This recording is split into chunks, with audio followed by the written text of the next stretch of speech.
हम यहाँ पर बताने जा रहे हैं सर्वर के बारे में। एक्चुअली सर्वर क्या है? वो एक कंप्यूटर है। जैसे हमारा कंप्यूटर एक डिवाइस है, वैसे ही वो भी एक कंप्यूटिंग डिवाइस ही, एक कंप्यूटर ही है। बस क्या होता है कि वहाँ पे हाई स्पीड इंटरनेट कनेक्शन होता है जो कि 24 आवर ऑन होता है। और कंप्यूटर भी वो 24 आवर के लिए ऑन रहता है, मतलब उसे ऑफ नहीं किया जाता है, क्योंकि जब सर्वर बंद कर दिया जाएगा तो उससे जितने भी कनेक्टेड डिवाइसेस हैं वो चलने बंद हो जाएंगे। चूंकि इंफॉर्मेशन सर्वर से लाना है तो सर्वर हमेशा ऑन होता है। दूसरा ये अंतर होता है कि उसमें हाई मेमोरी होता है, हाई पावर इंटरनेट होता है, और रैम, प्रोसेसिंग स्पीड, ये सारा हाई पावर का, यानी कि हमारे नॉर्मल कंप्यूटर से ज्यादा कैपेसिटी का वो होता है। और उसमें इंटरनेट भी हाई पावर का होता है, यानी कि हाई स्पीड इंटरनेट होता है, ताकि वो हजारों जो कनेक्टेड डिवाइस है उसको वो सर्व कर सके। अगर इंटरनेट स्पीड उसका स्लो होगा तो बहुत ज्यादा लोड नहीं ले पाएगा, यानी कि एक साथ 1000 यूजर अगर उस सर्वर से कनेक्ट हो गया तो फिर वो रिस्पॉन्स ही देना बंद कर देगा या काफी स्लो रिस्पॉन्स आएगा। तो बस ये बेसिक एक अंतर होता है। अब बात ये आती है कि जब भी हम कोई साइट बना रहे हैं और या ऐप बना रहे हैं, मोबाइल ऐप हो या वेब ऐप हो, तो हमें किस सर्वर को चुनना चाहिए और एग्जैक्टली उसके पीछे कॉस्ट क्या आता है। अगर सर्वर की बात करें, किसी भी वेबसाइट को एक्सेस करते हैं कि हमें सर्वर चाहिए, तो हाँ, हम देखेंगे कि अलग अलग तरह का सर्वर बताया जाता है। ये है वर्चुअल प्राइवेट सर्वर, ये है क्लाउड सर्वर, ये है डेडिकेटेड सर्वर, ये है शेयर्ड सर्वर। और फिर उसमें बात आती है, कुछ कहते हैं कि हम आपको एक डेडिकेटेड आईपी देंगे, कुछ कहते हैं शेयर्ड आईपी पे होस्ट करेंगे। तो इसके बेसिक कंसेप्ट को पहले जानना होगा, ताकि हम एक रिजनेबल प्राइस में एक अच्छा सर्वर लेके और एक सक्सेसफुल एप्लीकेशन, चाहे वो वेब एप्लीकेशन हो या फिर मोबाइल एप्लीकेशन हो, उसको हम लॉन्च कर सकते हैं। सबसे पहले बात करें कि अगर हमें सिंपल एक स्टैटिक वेबसाइट बनाना हो तो किसी भी तरह का कोई भी सर्वर केवल अप टाइम बेटर होना चाहिए। ये ध्यान में रखना होगा कि अप टाइम हमें ज्यादा मिले, यानी कि वो सर्वर बंद ना हो, डाउन टाइम नहीं हो, ताकि कोई भी हमारे साइट को एक्सेस करे तो ऐसा ना हो कि वो खुले ही नहीं। यानी कि अगर स्टैटिक साइट बनाना हो तो हम किसी भी तरह के सर्वर का, एक साधारण सर्वर का यूज कर सकते हैं, जिसका कॉस्ट 100 रुपया से लेकर 200 रुपया पर मंथ एक स्टैंडर्ड अमाउंट है। इससे ज्यादा एक्सपेंस नहीं होगा। कुछ ऐसे जगह हैं जहां हम फ्री सर्वर भी ले सकते हैं, और कहां पे ये हम ऑलरेडी बताए हुए हैं। हमारे चैनल पे जाके आप उस वीडियो को देख सकते हैं, कैसे हम फ्री सर्वर लेंगे, फ्री डोमेन लेंगे, कैसे कंटेंट होस्ट करेंगे, एक एक स्टेप बताया गया है। अब बात यह आती है कि हम डायनेमिक वेबसाइट बनाना चाहते हैं।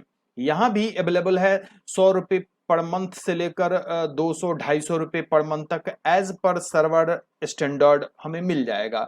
लेकिन बात यह आती है कि केवल डायनेमिक वेबसाइट बनाना है तो बात और है, और हमारे साइट पे कितना ट्रैफिक है इस बात पे भी डिपेंड करता है कि हमें सर्वर कैसा लेना चाहिए। पहले सर्वर के क्वालिटी के बारे में जानते हैं। अगर हम सिंपल शेयर्ड सर्वर की बात करें तो शेयर्ड सर्वर का मतलब सिंपली ये है कि एक ही सर्वर पे बहुत सारे लोगों का वेबसाइट होस्ट है। तो क्या हमें उस सर्वर पे जाना चाहिए? हाँ, बिल्कुल जाना चाहिए। कहीं जरूरत नहीं है हमें किसी और सर्वर पे जाने की। शेयर्ड सर्वर हम इजिली यूज कर सकते हैं। क्यों कि इसके अलावे शेयर्ड सर्वर के बाद अगर दूसरा ऑप्शन होता है तो एक होता है वीपीएस, वर्चुअल प्राइवेट सर्वर, और दूसरा होता है dedicated server. Virtual private server थोड़ा महंगा आएगा।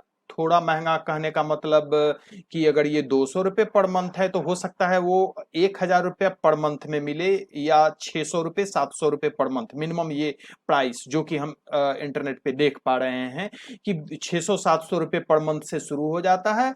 और डिपेंडिंग अपॉन कैपेसिटी ये आपको हो सकता है महीने का 25,000 50,000 तक का भी कॉस्ट जाए। ये डिपेंड करता है कि हम सर्वर कैसा ले रहे हैं। सर्वर कैसा का मतलब सर्वर का स्पीड क्या है, उसमें नेटवर्क बैंडविड्थ क्या है, और स्टोरेज कितना है, रैम कितना है, प्रोसेसर कौन सा है, इन सारी बातों पर डिपेंड करता है सर्वर का प्राइस। वर्चुअल प्राइवेट सर्वर का मतलब है ये एग्जैक्टली आपके लिए प्राइवेट सर्वर नहीं है, वर्चुअली प्राइवेट सर्वर है। एक ही कंप्यूटर पे अलग अलग सर्वर कॉन्फ़िगर किया जा सकता है वर्चुअली। जैसे मोबाइल ऐप में देखते हैं बहुत सारा ऐसा मोबाइल है एंड्रॉयड में जो कि ये फैसिलिटी देता है कि एक ही ऐप का क्लोन तैयार करके दो ऐप आप चला सकते हैं।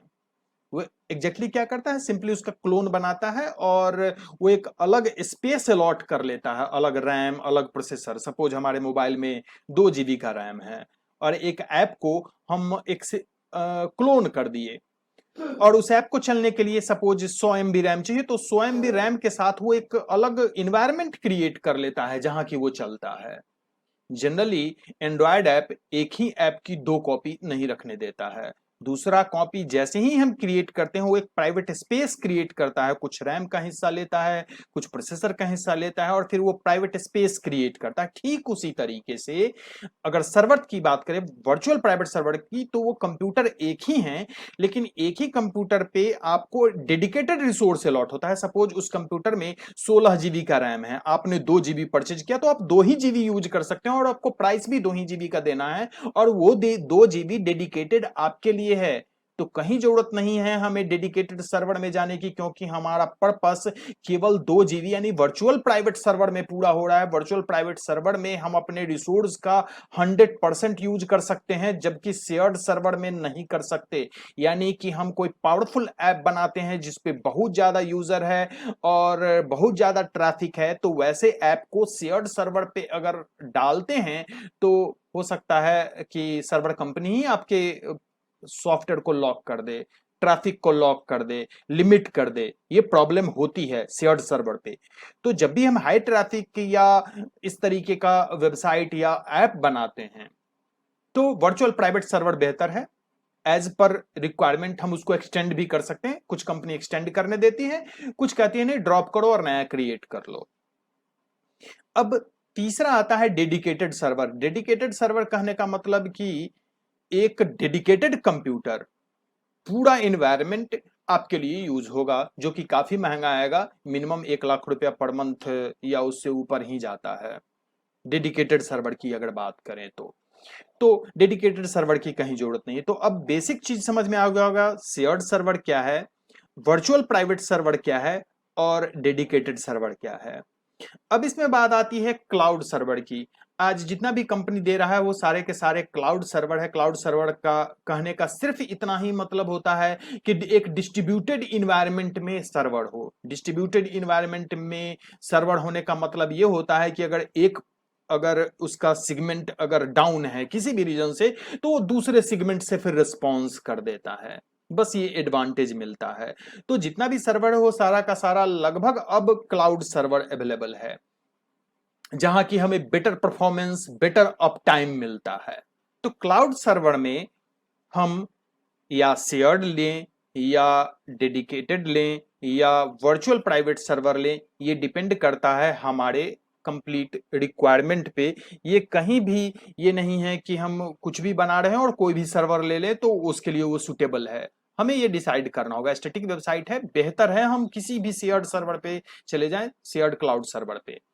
और अगर हम कोई एप्लीकेशन बना रहे हैं जिसपे कि हाई ट्रैफिक होना है, हाई रैम यूज होना है, मेमोरी यूज होना है और हम चाहते हैं वो डेडिकेट मेरे लिए हो, हम जितना परचेज करें उसका हम 100% यूज कर पाए, 100% रिसोर्सेज का, तो वर्चुअल प्राइवेट सर्वर बेहतर है। अगर बहुत बड़ा प्रोजेक्ट हो तब हम डेडिकेटेड सर्वर की ओर जा सकते हैं। अब बात आती है आईपी एड्रेस की। एक्चुअली दुनिया में जितना भी डिवाइस है, चाहे वो कंप्यूटर हो, मोबाइल हो, वो सब अगर इंटरनेट का यूज कर रहा है तो निश्चित रूप से वो आईपी एड्रेस का भी यूज करे। क्योंकि इंटरनेट पे अगर हम google.com लिखते हैं, google.com is nothing, just a name. लेकिन google.com जब लिखते हैं तो वो डेटा कहां से लाएगा, किस सर्वर से लाएगा। तो जब भी एक नाम हम लेते हैं, google.com लिखें या yahoo.com लिखें, वो एक एड्रेस से अटैच होता है और वो एड्रेस ही आईपी एड्रेस है। अब बात ये आती है कि क्या शेयर्ड आईपी रखना उचित है?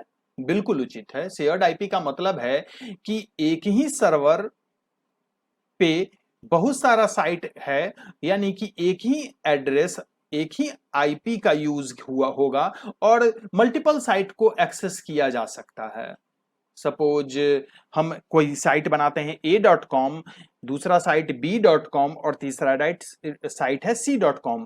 तीनों सेम आईपी पे होस्ट किया जा सकता है, अलग अलग कंटेंट डिलीवर करेगा। ये कैसे करेगा, ये सर्वर की ड्यूटी है, ये हमारी ड्यूटी नहीं है। और इससे कोई फर्क नहीं पड़ता ना स्पीड को ना परफॉर्मेंस को।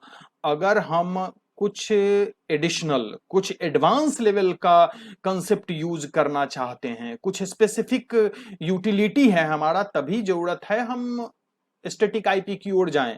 क्योंकि स्टैटिक आईपी हमेशा चार्जेबल होता है। आईपी एड्रेस, अगर हमारा कंप्यूटर किसी एक इंटरनेट से कनेक्टेड है तो हमारे कंप्यूटर में भी आईपी एड्रेस है, अलॉट किया गया है सर्विस प्रोवाइडर के द्वारा। आपके मोबाइल में अगर इंटरनेट कनेक्शन है तो आपके मोबाइल का भी एक एड्रेस है जिसको हम आईपी एड्रेस कहेंगे, और ये भी सर्विस प्रोवाइडर के द्वारा अलॉट किया गया है। ये बात और है कि जितनी बार आप इंटरनेट कनेक्शन को स्विच करेंगे ये आईपी बदल जाएगा, यानी आपको आपके सर्विस प्रोवाइडर के द्वारा जो भी आईपी अलॉट हुआ है वो शेयर्ड आईपी है और हर बार वो बदल जाएगा। सिंपली ये चेक करने के लिए कि आपके डिवाइस का आईपी क्या है, आप टाइप कर सकते हैं व्हाट इज माय आईपी और एंटर प्रेस करेंगे तो आपके कंप्यूटर का आईपी, आपके मोबाइल का आईपी आपको आपके डिवाइस पर दिख जाएगा। और डिस्कनेक्ट करिए, कुछ देर बाद फिर कनेक्ट करिए, देखिएगा कि ये डिफरेंट आईपी आपको मिला है। यानी ये आईपी जो होता है वो शेयर्ड आईपी है और हर बार बदलता है। तो शेयर्ड आईपी के जरिए अगर हम बेहतर इंटरनेट कनेक्शन ले सकते हैं तो बेहतर वेबसाइट भी होस्ट किया जा सकता है। उम्मीद करते हैं आईपी का कंसेप्ट, शेयर्ड आईपी और स्टैटिक आईपी का कंसेप्ट और सर्वर का कंसेप्ट अब क्लियर हो चुका होगा। सर्वर में मुख्य रूप से 3 तरीके का है, शेयर्ड होगा, वर्चुअली प्राइवेट होगा या कंप्लीट डेडिकेटेड सर्वर होगा।